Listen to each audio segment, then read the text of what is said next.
Anissa Coy here with Firehouse Education and this week's Ask Anissa video column. And this week, our question came in from Anne-Marie in Florida. And Anne-Marie said, "Hi Anissa, I hope all is well with you and Kevin during this crazy time." Yes, it is. Thank you so much for asking. I have a question and I hope you can help me with it. The air movers that we are using on fire jobs are making our water and mold jobs smell like smoke. Cross-contamination. We clean the exteriors of all equipment. The odor is coming from the inside workings. Any suggestions? We're thinking of spraying a little 99 while the air movers are running. Sincerely, Anne-Marie. Okay, Anne-Marie, super good question.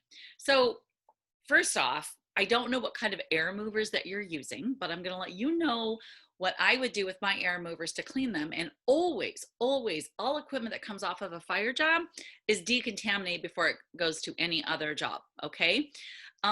So again, I don't know what kind of air mover you're using. There's all kinds, right? We have the snail ones, and of course we have several different styles of those. We have the round ones that stand up. We have square ones that stand up. We have round ones that face down or up. We also have square flat ones and just a variety of sizes and shapes.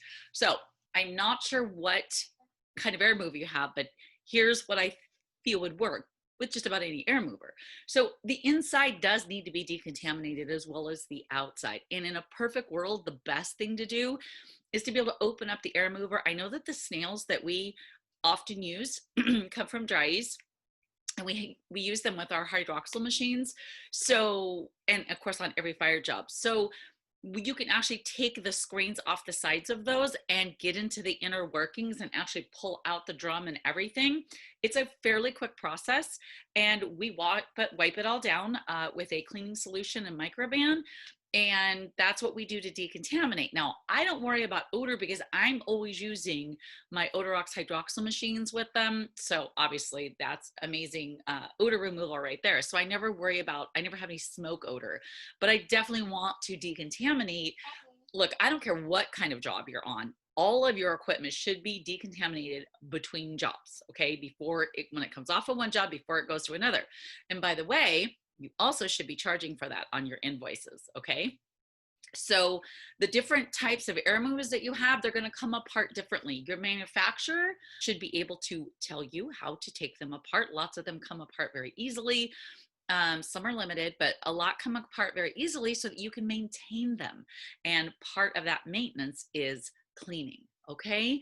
Now, if you really had, let's say you had a water loss as well on a fire job. So you had a lot of air movers running, and maybe you had your hydroxyl machine running, but you still have smoke odor.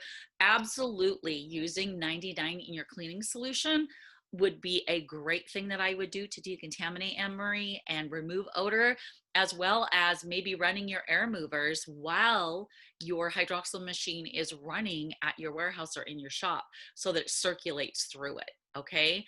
All right, well, I hope that answered your question and gave y'all some good pointers.